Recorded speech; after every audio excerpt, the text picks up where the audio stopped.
Bismillahirrahmanirrahim. Qala al-muallif rahimahullah wa nafa'ana bihi wa bi ulumihi fid dharain amin. Ar-Rabi' Abu Ali Al-Husain bin Ali Al-Karabisi tafaqqaha awalan ala madhhabil Iraqiyyin. Yang keempat dari muridnya Imam Syafi'i yaitu Husain bin Ali Al-Karabisi. Nama kunyahnya Abu Ali. Tafaqqaha awalan, dia belajar fikih pertama kali ala madhabil Iraqiyyin, kepada madhab, atas madhab ulama Irak. Tsumma tafaqqaha, kemudian belajar fikih li Syafi'i, kepada Imam Syafi'i. Wa sami'a minhul haditha, dan Husain bin Ali mendengarkan darinya, dari Imam Syafi'i, al haditha, akan hadis. Wa min ghairihi, dan juga dari selain Imam Syafi'i. Waqad ajazahullahu Syafi'i, waqad ajazahullahu Syafi'iyyu, dan sungguh telah membolehkan akan Husain, siapa Syafi'i, Imam Syafi'i membolehkan Husain atau mengijazahkan kepada Husain kutub Az-Za'farani, akan kitabnya Za'farani kemarin, murid Imam Syafi'i yang sebelumnya, Husain bin Muhammad Hasan bin Muhammad Az-Za'farani, diijazahkan atau diberikan. Waqad tajannaban nasu riwayat al-hadis, dan sungguh pada waktu itu manusia menjauhkan riwayat al-hadis, akan meriwayatkan hadis anhu dari Za'farani.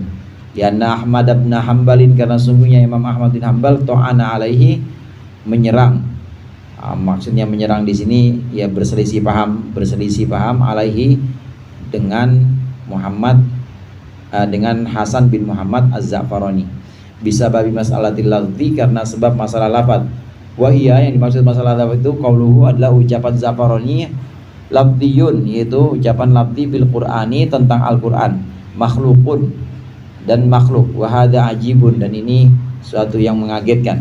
Qala, berkata Muhammad bin Abdullah As-Sair fi Syafi'i, dalam tentang Imam Syafi'i, di talamidhihi, kepada murid-muridnya Muhammad bin Abdullah, ihtabiru bihadaini, ambillah pelajaran kalian bihadaini, dengan dua orang ini, Husain Al-Karabisi, yaitu Husain Al-Karabisi, wa Abi Thawr, dan Abi Thawr. Fal Husain fi ilmihi wa hifdhihi, maka Husain ambillah fi ilmihi, dalam ilmunya, wa hifdhihi, dan juga hafalannya. Wa Abu Thawr, dan Abu Thawr la ya'shuruhu fi ilmihi, fatakallama fihi Ahmadun bisababil lafzi. La ya'shuruhu, tidak menyamai Abu Thawr fi ilmihi, dalam ilmunya. Fatakallama bihi Ahmadun, maka bicaralah fihi, tentangnya, kepada Husain Al-Karabisi, siapa Ahmad bin Imam Ahmad, bisababil lafzi, karena sebab lafaz. Fasaqata wa athna ala Abi Thawr, fasaqata, maka gugurlah, maksudnya gugur di sini jatuh di mata Imam Ahmad, Husain Al-Karabisi, wa athna ala Abi Thawr, dan dia memuji, Imam Ahmad memuji ala Abi Thawr, kepada Abi Thawr. Fartafa'ah, maka kemudian naiklah Abi Thawr, maksudnya di sisinya ilmu, di sisi Imam Ahmad ini, Abu Thawr ini termasuk orang yang tinggi keadaannya. Murid Imam Syafi'i yang sudah kita bahas kemarin, pertama adalah Abu Thawr, kemudian Hasan bin Muhammad Az-Za'farani, yang dikenal dengan Za'farani, Hasan bin Muhammad Az-Za'farani. Yang berikut ini Husain bin Ali atau Al-Karabisi. Supaya gampang, ada Za'farani sama Karabisi, gitu aja. Nah, Za'farani, kalau Za'farani kemarin terkenal dengan Hasan bin Muhammad Az-Za'farani, ini terkenal dengan orang yang membukukan madhab qodimnya Imam Syafi'i. Madhab qadim adalah madhab Imam Syafi'i ketika berada di Baghdad, di Irak. Itu madhabnya madhab qadim. Yang membukukan adalah Hasan bin Muhammad Az-Za'farani. Nah, kalau Husain bin Ali Al-Karabisi, ini murid Imam Syafi'i juga. Awalnya memang belajarnya mazhab Irak, yaitu mazhab Imam Abu Hanifah. Namun setelah itu belajar kepada Imam Syafi'i dan mendengarkan hadis dari Imam Syafi'i. Namun Imam Syafi'i membolehkan Karabisi ini belajar kitab-kitabnya Za'farani. Padahal pada waktu itu Za'farani ini orang sedang dijauhkan manusia. Jadi petanya begini saudara, petanya itu Imam Syafi'i banyak pengagumnya di Irak pada waktu itu. Murid-muridnya gimana? Murid-muridnya belum tentu. Walaupun orang-orang pada mengeluh-ngeluhkan Imam Syafi'i, muridnya belum tentu juga dipuji atau belum tentu juga disenangi oleh orang-orang Irak pada waktu itu. Nah, ada murid yang disenangi. Di antaranya yang disenangi ini Abu Thawr. Kemudian yang disenangi ini Husain Ali Al-Karabisi disenangi juga. Nah, tapi ada satu pada waktu itu ada satu yang tidak disenangi, yaitu Za'farani. Za'farani ini punya beberapa kitab atau beberapa karangan oleh Imam Syafi'i, ini diberikan kepada Karabisi atau Husain bin Ali Karabisi ini. Husain, belajarlah ini kitab-kitabnya Za'farani boleh. Tapi pada waktu itu orang-orang tidak suka kepada Za'farani. Kenapa tidak suka? Karena pernah selisih paham juga dengan Imam Ahmad. Imam Ahmad termasuk imam muridnya Imam Syafi'i yang juga dicintai banyak orang. Kalau Za'farani enggak. Jadi Za'farani agak nyeleneh. Di antara pendapat Za'farani yang nyeleneh, muridnya Imam Syafi'i juga ini. Za'farani pendapatnya yang nyeleneh dan juga yang membuat dia selisih paham dengan Imam Ahmad adalah ucapannya bahwa Al-Quran itu makhluk, bahwa Al-Quran itu lafzi. Nah, saudara sekalian, Ahlus Sunnah wal Jamaah dan juga jumhur ulama, mayoritas ulama itu mengatakan bahwa Quran itu qadim. Quran itu dahulu. Artinya dahulu, tidak bermula. Kalau kita kan semuanya ini bermula. Di sini yang paling sepuh kan Bapak Jiro ya, tapi masih kelihatan muda, garis-garis gantengnya masih ada.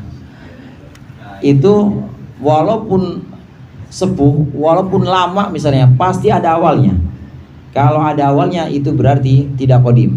Itu namanya hadis. Lebih tua mana Bapak Jiroy sama Gunung Bunder? Tuan Gunung misalnya. Tuan Gunung. Nah, Gunung Bunder meskipun udah tua, tetap dia ada awalnya. Gunung Bunder tuan mana sama bumi misalnya? Ya tuan bumi. Mungkin dulu awalnya belum ada Gunung Bunder, tapi bumi udah ada. Karena gerakan tanah atau gerakan tektonik atau vulkanik, jadi terbentuklah Gunung Bunder. Jadi tuan mana? Tuan bumi. Setua apapun bumi pasti ada awalnya. Nah, yang ada awalnya namanya hadis. Bahasa kitanya baharu atau baru. Baharu itu bahasa Melayu ya. Di kamus itu Ustaz Marbawi. Baharu. Baharu itu sesuatu yang ada awalnya, namanya baharu. Asalnya nggak ada, kemudian jadi ada, namanya baharu. Nah, kalau tidak seperti itu, jadi memang tidak bermula atau tidak mulai dari ketiadaan, tadinya tiada kemudian jadi ada. Kalau tidak seperti itu berarti dia qadim. Allah qadim. Al-Quran kalamullah. Al-Quran adalah firman Allah. Maka firman Allah atau sifat-sifat Allah yang lain sama-sama qadim juga. Semua sifat Allah itu qadim semuanya. Allah punya sifat wujud, Allah punya sifat baqa, Allah punya sifat basar atau maha melihat, punya sifat kalam atau mutakalliman. Itu semua sifat Allah, sifat qadim. Karena sifat Allah itu ada pada Allah, maka qadim. Beda sifat Allah dengan sifat manusia. Kalau sifat manusia pokoknya selain Allah. Kalau sifat makhluk, selain Allah kan makhluk namanya, itu pasti sifat baru datang atau sifat adalah sesuatu yang ditambahkan. Ada orang alim, itu sifat ilmunya tambahan. Asalnya dia tidak ada atau tidak alim, kemudian belajar jadi alim. Ada orang ganteng, gantengnya bisa tambahan tuh. Mungkin karena beranjak dewasa makin bijak, akhirnya ada keindahan atau kegantengan dari dalam. Apalagi ditambah perawatan. Lagi sih perawatan. Ada pokoknya ya kayak ini ya. Diurus, maksudnya diurus, ada yang ngurusin. Ya. Ya jamu kayak apa? Kalau Ustadz Rosid kan gak ada yang ngurusin. Itu gantengnya atau sifat bagusnya tambahan. Semua selain Allah itu sifatnya pasti tambahan. Asalnya tidak ada kemudian jadi ada itu sifatnya. Sifatnya makhluk sama seperti makhluk, asalnya tidak ada jadi ada. Tapi sifat Allah ya sama seperti Allah, itu selalu ada. Jadi tidak dimulai dari ketiadaan. Maka Al-Quran itu juga qadim. Al-Quran itu dahulu, bukan baharu. Ini Ahlussunnah wal Jamaah dan mayoritas ulama pada waktu itu dan sampai sekarang mengakui bahwa Al-Quran qadim.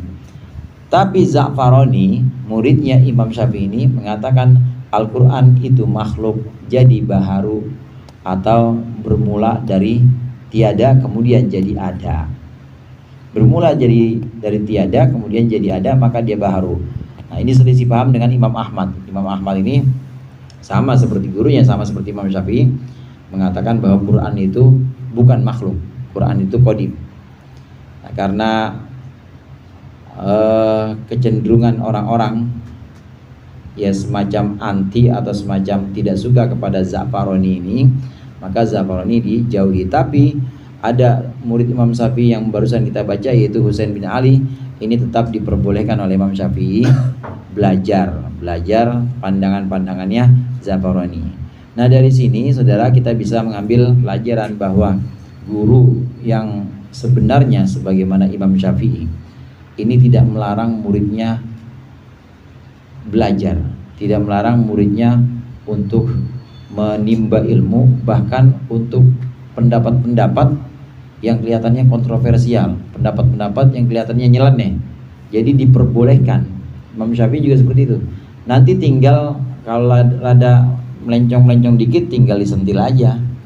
Kalau dia udah rada mengsong, udah rada ekstrim dikit, tahu ekstrim kiri, tahu ekstrim kanan. Kalau ekstrim kanan itu ya jadinya kebangetan keras, ya dikit-dikit neraka, dikit-dikit bid'ah. Kalau ekstrim kiri kebangetan longgar, ya sholat dia tinggalin, kadang subuh dia kosor jadi satu. Itu yang namanya gitu, namanya ekstrim kiri itu begitu. Jadi nggak keras tapi dia dilonggar-longgarin. Nah, asal udah begitu, udah ekstrim kanan atau ekstrim kiri, tinggal gurunya ini tinggal ngingetin aja atau tinggal disentil. Ini yang bisa kita ambil bagaimana Imam Syafi'i bijak sekali kepada Husain bin Ali Al-Karabisi. Ini tetap membolehkan belajar pandangan-pandangannya Za'farani, yang pada waktu itu Za'farani jadi bisa dikatakan jadi bulan-bulanannya orang Irak lah. Banyak yang tidak sependapat, termasuk Imam Ahmad juga tidak sependapat dengan ini Za'farani ini. Nah, kemudian bagaimana dengan Abu Thawr? Nah, Abu Thawr termasuk yang disukai atau yang dilulukan juga oleh masyarakat Irak pada waktu itu. Ini perbedaan pandangan antara Imam Ahmad dengan Za'farani. Satu sisi Imam Ahmad, kemudian Abu Thawr, dan juga mayoritas ulama, ya sebagaimana mayoritas ulama pada waktu itu Ahlussunnah wal Jamaah memandang bahwa Quran itu qadim, bukan hadis. Kemudian yang nomor 5, Ahmad bin Yahya bin Abdul Aziz Al-Baghdadi Al-Mutakallimu kana min kibari ashabi Syafi'i. Ahmad bin Yahya bin Abdul Aziz Al-Baghdadi Al-Mutakallim, seorang ahli kalam, karena min kibari ashabi Syafi'i, ini termasuk pembesarnya murid Imam Syafi'i, al-mulazimina lahu, yang terus menerus ngikutin mulazimin itu lahu kepada Imam Syafi'i di Baghdad, ini di Baghdad. Tsumma sara min ashabi Ahmad bin Abi Dawud, kemudian dia menjadi muridnya Ahmad bin Abu Dawud. Ahmad bin Abu Dawud itu Az-Zahiri, budak Az-Zahiri, wa tabi'ahu, dan mengikutinya ala ra'yihi, atas pendapatnya Ahmad bin Abu Dawud. Wa qala Abu Asim, berkata Abu Asim, huwa ahadul huffaz an-nusak al-muftin. Ahmad bin Yahya ini adalah salah seorang penghafal hadis yang rajin ibadah dan juga yang memberikan fatwa. Qala, berkata dia, wa Syafi'iyyu mana'ahu min qiraati kutubihi, dan Imam Syafi'i mencegahnya min qiraati kutubihi, dari membaca kitabnya Abu Dawud Az-Zahiri. Li'annahu kana fi basarihi zun, karena sungguhnya Abu Dawud, Ahmad bin Abu Dawud Az-Zahiri ini, karena ada dia Abu Dawud fi basarihi, dalam pandangan Imam Syafi'i, su'un, buruk, wattiba'ihi, dan juga melarang dari mengikuti Abu Dawud, li'ara'il mu'tazilati, karena pendapat-pendapat Mu'tazilah. asqata darajatuhu, gugurlah derajatnya Abu Daud. Qala Ibnu Subki berkata Ibnu Subki, wa qala aidan, dan berkata juga Imam Syafi'i, dan berkata juga Daud Az-Zahiri, bimunkaratin, dengan beberapa hal yang mungkar, minal masaili, dari beberapa masalah fikih. Fadhahaba, maka dia berpendapat Ahmad bin Abu Daud ini, ila anna talaq, bahwasannya talak atau cerai, la yaqa'u, tidaklah terjadi bisifati, dengan sifat muhtajjan, bi annahu muhtajjan, yang dihujahkan, bi annahu lamma yajuz nikahul mut'ah, karena sungguhnya ketika boleh nikahul mut'ah, nikah mut'ah, kata Imam Abu Daud Az-Zahiri, liannahu aqdun mu'allakun, karena sungguhnya itu adalah nikah mut'ah, itu adalah akad yang digantungkan bisifatin, dengan sifat. Fakadzalika, maka demikian juga at-talaqu, talak atau cerai, bisifatin, dengan sifat. Aqdun mu'allakun adalah akad yang digantungkan. Qala berkata, wa hadza qaulun batil, berkata Ibnu Subki, qala hadza qaulun batil, ini adalah pendapat yang batil, hajimun ala kharqil ijma', yang merusak ala kharqil ijma', atas kesepakatan ijma'. Wa huwa mithlu qaulidz zahiriyah, itu seperti pendapatnya ulama Zahiriyah. Sharah bihi Ibnu Hazm, yang menjelaskannya siapa Ibnu Hazm fil Muhalla, dalam kitab Muhalla. Ghairu anna man qala, hanya saja orang yang mengatakan itu, idza jaa rasul syahri, ketika datang awal bulan, fa anti tolikun, maka engkau, ini contoh, fa anti tolikun, maka engkau tolik, lepas, maksudnya aku ceraikan. Au dzakaro waktan, atau orang itu menyebutkan waktan ma, waktu tertentu, fala takunu tolikon, maka tidak ada perempuan itu tolikon, terceraikan. Fadzalika, maka itu lal ana, tidak sekarang. Wala idza jaa rasul syahri, dan juga tidak ketika datang awal bulan. Fala alla hadza mimma tanfarud bihi dzahiriyah, maka mungkin ini mimma adalah termasuk pendapat tanfaridu bihi ad-dzahiriyah, itu di mana menyendiri dengan pendapat tersebut siapa ad-dzahiriyah, itu ulama Zahiriyah, yaitu pengikutnya Ahmad bin Abu Daud Az-Zahiri. Ada murid Imam Syafi'i lagi, yaitu Ahmad bin Yahya bin Abdul Aziz. Jadi yang murid Imam Syafi'i bukan Abu Daud Az-Zahiri, bukan, tapi Ahmad bin Yahya bin Abdul Aziz. Ahmad bin Yahya ini pernah dilarang. Kalau tadi kita lihat Al-Karabisi, Husain bin Ali Al-Karabisi kan dibolehkan baca Za'farani, baca kitabnya Za'farani. Kalau ini Ahmad bin Yahya oleh Imam Syafi'i tidak dibolehkan. Tidak dibolehkan. Imam Syafi'i melarang Ahmad bin Yahya ini mengikuti Abu Daud Az-Zahiri, karena ada pendapat-pendapatnya yang menurut Imam Syafi'i ini pendapat yang kurang tepat, bahkan pendapat yang sangat keliru. Pendapatnya yang Mu'tazilah, yang cenderung dengan Mu'tazilah. Kemudian Abu Daud Az-Zahiri juga mengatakan beberapa hal yang mungkar, hal yang salah, yang diingkari oleh jumhur ulama tentang nikah dan tentang talak. Kita tahu nikah mut'ah itu dibolehkan oleh Imam Abu Daud Az-Zahiri, dan ini bertentangan dengan pendapat ijma' ulama pada waktu itu. Dijelaskan oleh banyak, diantaranya oleh Ibnu Subki, oleh Ibnu Hazm, ya, tentang hukum nikah dari Abu Daud Az-Zahiri. Maka dari sini Imam Syafi'i tidak membolehkan Ahmad bin Yahya ini mengikuti pendapatnya Abu Daud Az-Zahiri.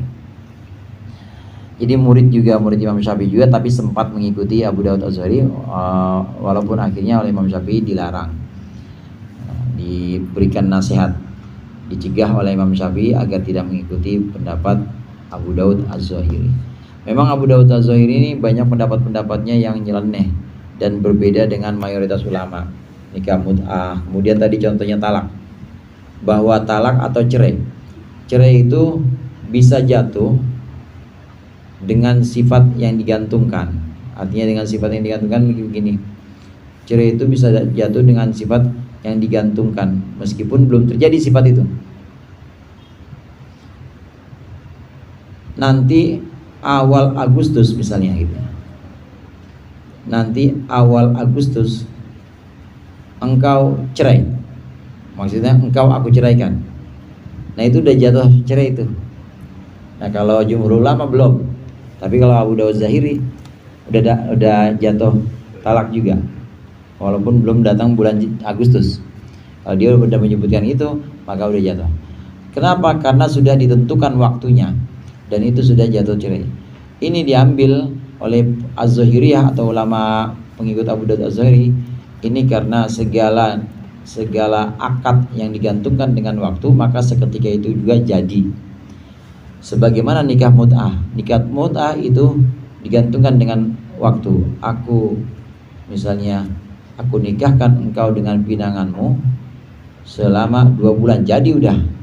Nah 2 bulan berjalan putus, sudah cerai. Itu nikah mut'ah. Nah maka talak juga begitu. Talak jika datang, misalnya contohnya, jika datang bulan Agustus, awal bulan Agustus, maka engkau aku ceraikan, udah jatuh seketika itu juga. Nah ini berbeda dengan pendapat ulama mayoritas atau jumhur ulama, karena banyak yang nyeleneh, banyak yang berbeda dengan jumhur ulama. Maka Ahmad bin Yahya yang asalnya pernah ikut pada Imam Abu Dawud Az-Zahiri, ini oleh Imam Syafi'i dilarang. Kemudian Ahmad bin Yahya ini belajar kepada Imam Syafi'i. Wa man tafaqqaha bi ashabi Syafi'il Iraqiyin wallahu a'lam bissawab. Mudah-mudahan bermanfaat. Dikurangnya mohon maaf. Wallahul muwaffiq ila aqwamit thoriq. Wassalamualaikum warahmatullahi wabarakatuh.